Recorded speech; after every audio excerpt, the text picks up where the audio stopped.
So I think we really need to step in as a community of people working on this to share both the information, but also the resources and the mentorship and the training that they need to basically build out solutions that fit their own particular products.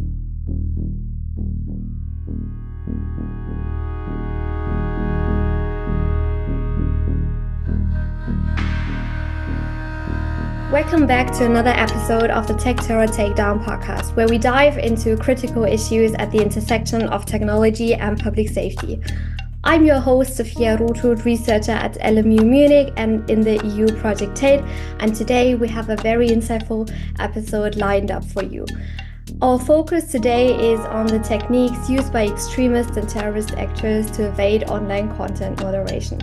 To help us unpack this topic, we are joined by Broderick McDonald. Broderick is an Associate Fellow at King's College London's International Centre for the Study of Radicalisation and a postgraduate researcher at the University of Oxford. Broderick's research bridges the gap between online and offline extremism, leveraging on-the-ground data collection with new insights about how terrorist groups exploit digital technologies. He previously served as an advisor to the Government of Canada and was a fellow with the United Nations Alliance of Civilizations. Additionally, Broderick serves in the Independent Advisory Committee at the Global Internet Forum to Counter Terrorism GIFCT and is a research affiliate of the Center for Information Technology and Public Life. Welcome to the podcast, Broderick. Thank you so much for joining us today. Thanks, happy to be here. Broderick, could you start by explaining why violent extremist and terrorist groups like ISIS or far-right organizations find online platforms so valuable for their operations? There's two broad reasons. The first is internal communications, which is to say that clandestine organizations need a place to organize, plan, and really build social ties between members. And we know from the last 20 years of social science research on these groups that this is really important. The strength of ties between members and between leaders within the groups is often one of the key determinants of their success and their long-term survival. But it's important to do that in a safe way. And I think that for a lot of these groups, they're facing in-person pressure from either law enforcement or from counterterrorism operations. Online communications become a medium that they can use more safely than meeting in person and building these ties face to face. So within the groups themselves, these technologies play a very important role in really building those ties and that organizational capacity.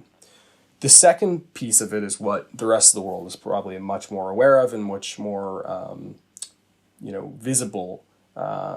And that's really the publicity and the recruitment that these groups do. So they start out as small-knit cells and small-knit groups, but if they want to expand and they want to recruit members, they have to grow their audience. And this ultimately means publicizing, glorifying their activities, their ideas, their operations, and really attracting attention on social media beyond the usual, list of characters that seek them out. And so to do that, mainstream platforms are the gold standard for these groups. Even if they can use alt-tech platforms to organize themselves internally, getting a foothold on mainstream social media has been one of their key objectives and something they spend a lot of time trying to do. But in order to do that, they have to learn how to basically work within the system and understand content moderation, which is constantly iterating and constantly trying to keep them off of those platforms, which makes for a really interesting dynamic, and I think one that we need to be prepared for as it's constantly changing and shifting over time.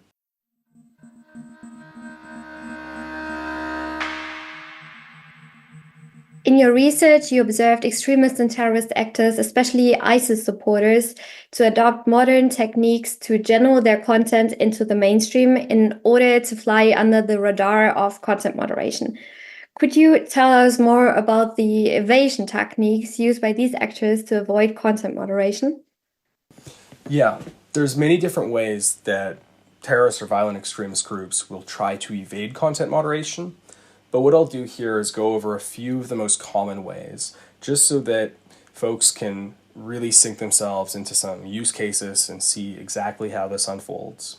So the first and probably most common way that we see is these groups will use what I call image obscuration. So this is simply marking up or scribbling on a piece of terrorist or violent extremist content. Could be, for instance, an ISIS flag, or it could be a propaganda poster for an event that a far-right group is hosting.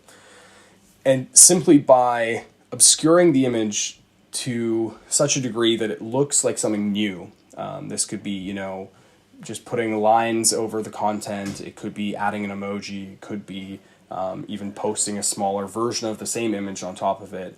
It will help them to get around some of these safeguards.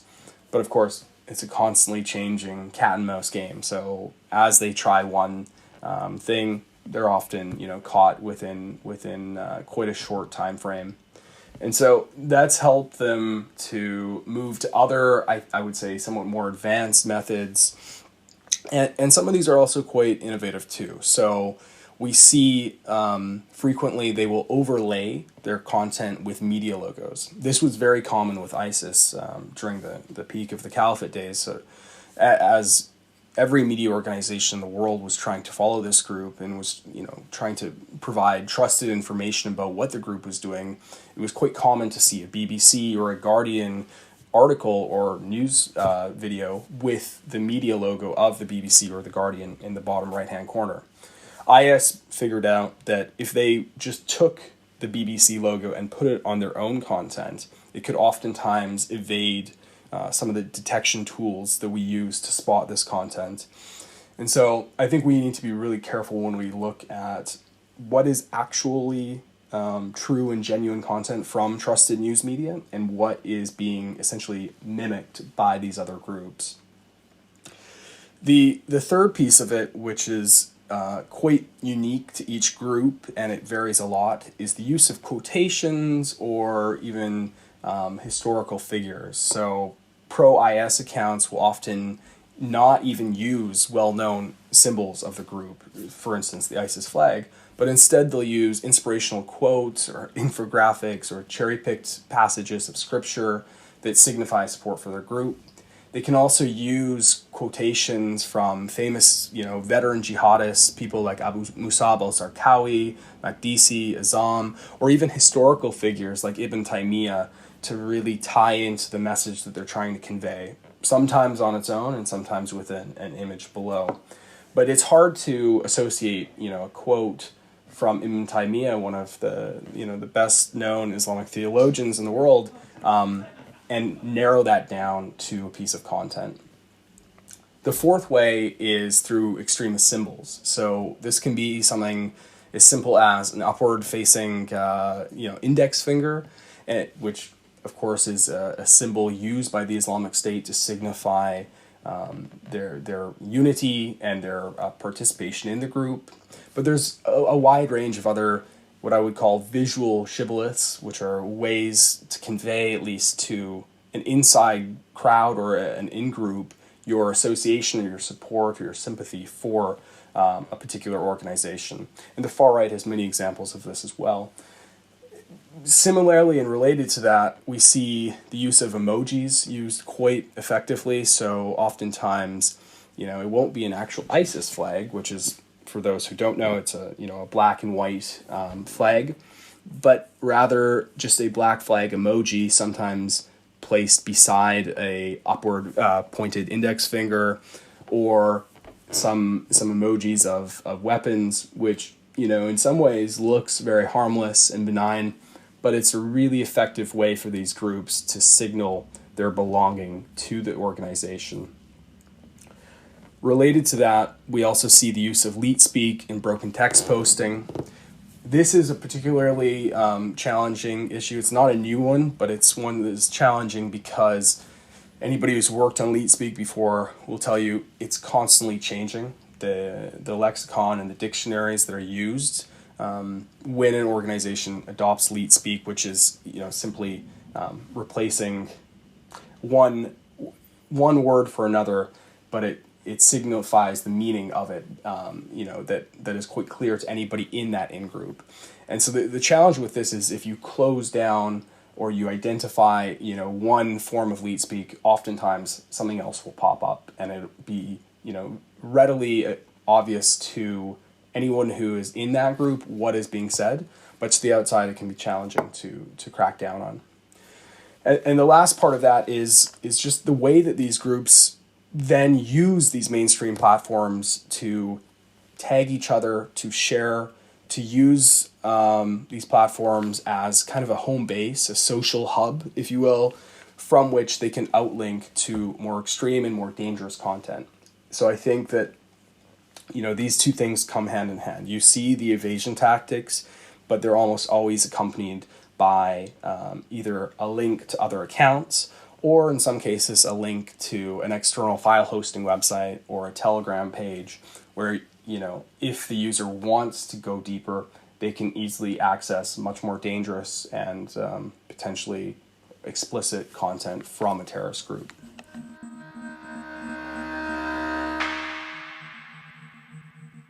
Very interesting. Do you perhaps see differences in these tactics between ideologies?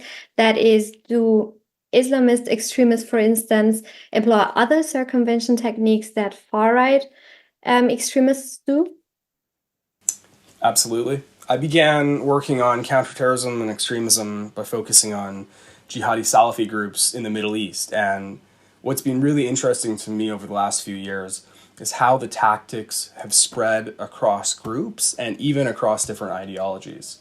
So we've often seen far-right extremists learning from and copying the more professional, more developed methods of jihadist groups like ISIS or Nusra or Al-Qaeda. And, this was largely the case because these jihadist groups were much larger, they were more disciplined, they were more professional than, often isolated white nationalists in the US or Europe. But recently, we've started to see that actually shift a little bit. So we've started to see that far-right extremists are, I would say, leading in the experimentation of new technologies like generative AI to get around these kind of content moderation safeguards. And I think this is largely just due to the fact that some of these new technologies are more readily accessible to far-right extremists who are often based in highly developed economies and OECD countries where they have more access to these tools and more opportunities to experiment with their adoption. But again, we should be prepared to see jihadi Salafi groups also use these groups in the same, or these tools in the same way. It just may come the other way around this time. And I think that, it helps to look at this issue historically. So any kind of terrorist or violent extremist group has always benefited and learned from the experience of others. So if we go back to the origin of ideological groups and we look at the start of Sunni Salafi jihadist groups, which adopted the tactic of suicide bombing from the Shia Hezbollah group and first used in Lebanon, we can see that it doesn't matter what the ideology or the political identity of the group is, they will oftentimes steal, borrow, co-opt, whatever you want to call it. They will take the tactics of groups that they may be ideologically very opposed to and then incorporate it into their own repertoire.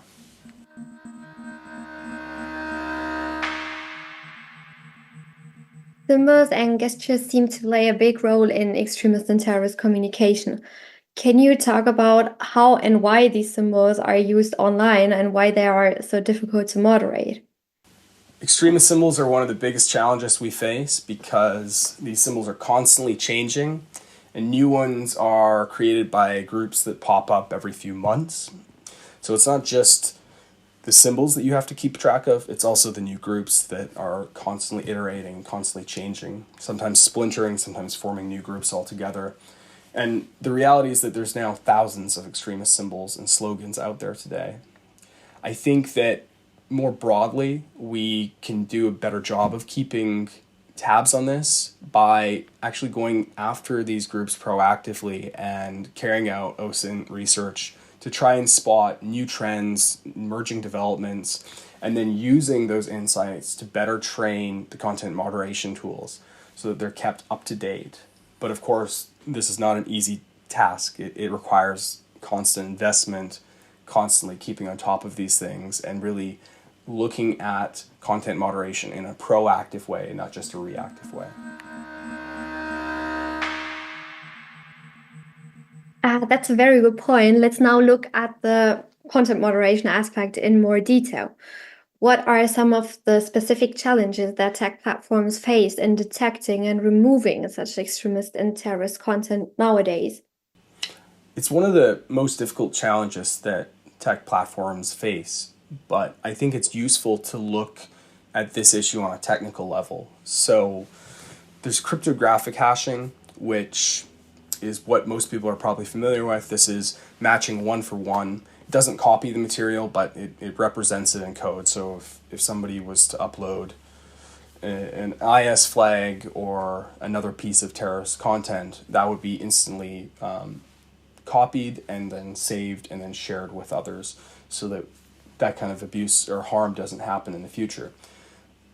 But when you get into evasion tactics and modification of images, hiding, subliminal messages in AI-produced images, some of these other evasion tactics that we talked about before, then perceptual hashing becomes a lot more important. Perceptual hashing actually allows you to be adaptive and to really detect content which is similar but maybe slightly altered, and therefore harder for traditional methods to detect.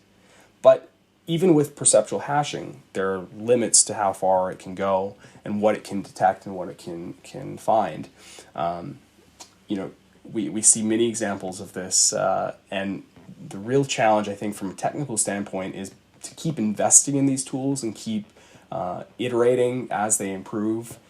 But also from a human standpoint, we need to leverage insights from academics, researchers, CV practitioners, people on the front lines to spot these developments and these trends early on, and then keep updating the databases that the models are trained on so that there's not something that catches us basically by surprise. We need to really go on the proactive on this issue and try to find these trends before we're reactively dealing with them on a large scale. And I think that's very possible, but I think it means we need to invest more in human researchers who will always have a role alongside AI content moderation.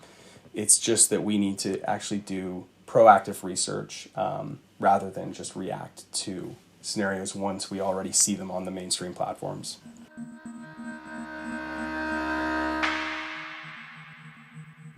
Also related to that, do you have tips on how platforms, especially small platforms that maybe lack financial, technical, or human resources, can do to cope with that issue? Yeah, smaller platforms face huge difficulties with this.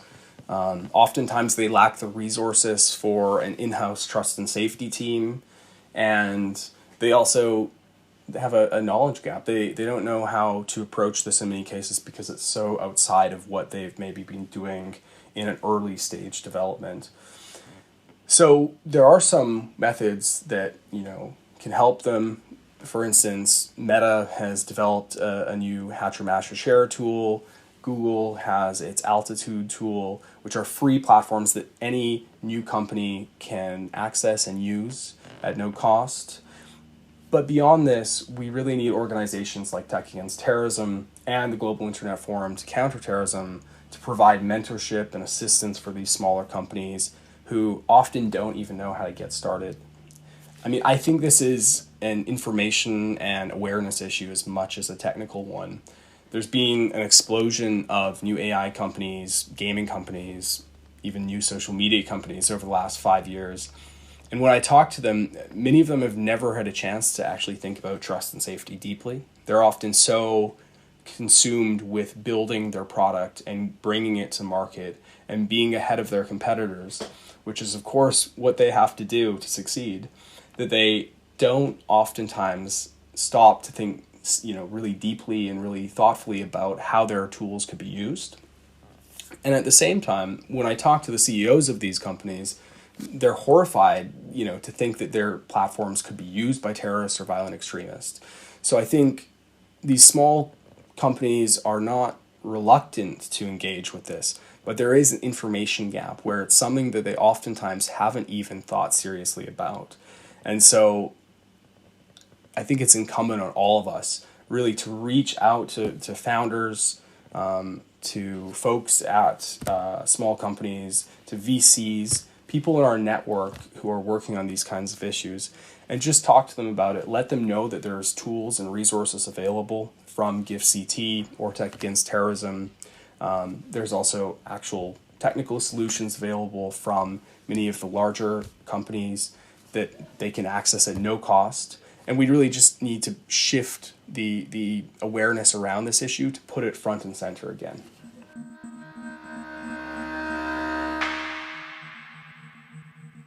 Looking ahead, what trends do you foresee in the tactics used by online extremists, and how should platforms prepare to address these future challenges?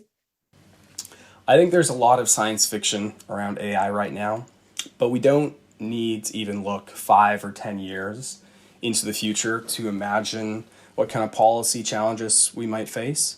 There's a lot of practical threats right now as non-state actors are learning how to exploit these tools and produce TVEC content, terrorist and violent extremist content that is cheaper and more effective and more scalable than ever before. So we can focus on that while also keeping an eye on the horizon, but we shouldn't just worry about the future and sort of ignore the ways that these tools are already being used right now. When it comes to content moderation, this is the focus of it. These new technologies allow them to basically avoid a lot of the detection methods that we've previously used. And I think that as AI and Gen AI tools become increasingly more sophisticated, we'll see further challenges with that. There's also room for extremists to experiment with evading efforts to stop them from distributing this content. So we should also expect adversarial shift to not just include production, but also distribution in the future. And this is going to require a lot of very careful engagement to think about how we can stop that. But ultimately, I think that whatever form this adversarial shift takes, we need to keep working with subject matter experts to keep that training data fresh and relevant and aware of current trends, not just looking at what's been done in the past, but actually going out proactively and spotting these developments before they reach a sort of critical mass. It might also mean investing in new technical tools like provenance initiatives, C2PA, that can help us to determine the origin of an image. This will help with things like the logo mimicry that we talked about before. If we can tell, at the point of upload where that image has come from and how it's being altered, I think that will give a lot more confidence and a lot of reassurance to both users and the platforms that this is actually a piece of news media and not a sort of mimicked form of propaganda from one of these extremist groups. And then, the last thing I would say is that as the threat landscape shifts and as it changes, we also need to pay attention to the hundreds of small platforms and companies that have popped up, and they don't have the resources to do this on their own. So I think we really need to step in as a community of people working on this to share both the information, but also the resources and the mentorship and the training that they need to basically build out solutions that fit their own particular products. I think this is probably the most important thing right now. If we can focus on getting these smaller platforms to take trust and safety and content moderation seriously, we will prevent a lot of the future issues that we saw with the last round of Web 2.0. I think we've got a unique opportunity now to get ahead of this, but that window is increasingly closing, and so it's something that we need to actually start today and really lead with these companies rather than telling them what to do. talking to them and seeing what they need from us and then helping them to implement it, whether that's through the mentorship program that Give CT or Tech Against Terrorism offer, or through the technical solutions that some of the larger companies have available.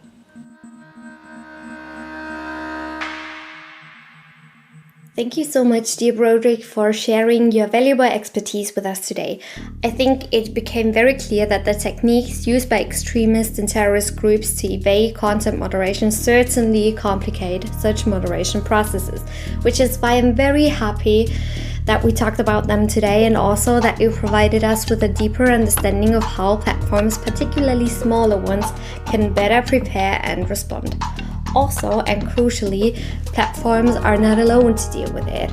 There is a lot of speed in the development of methods and tactics from terrorist actors, which is why there are and need to be organizations and communities to support from the societal and institutional end to help to build knowledge and to provide hands-on support. For our listeners, I hope you found this episode as informative and thought-provoking as I did. If you have any questions or want to learn more about the topic we discussed today, be sure to check out Broderick's work, such as his article on bespoke evasion techniques published with GNET, the Global Network on Extremism and Terrorism. You will find the link in our show notes. Thank you for tuning in. Until next time, stay safe and goodbye.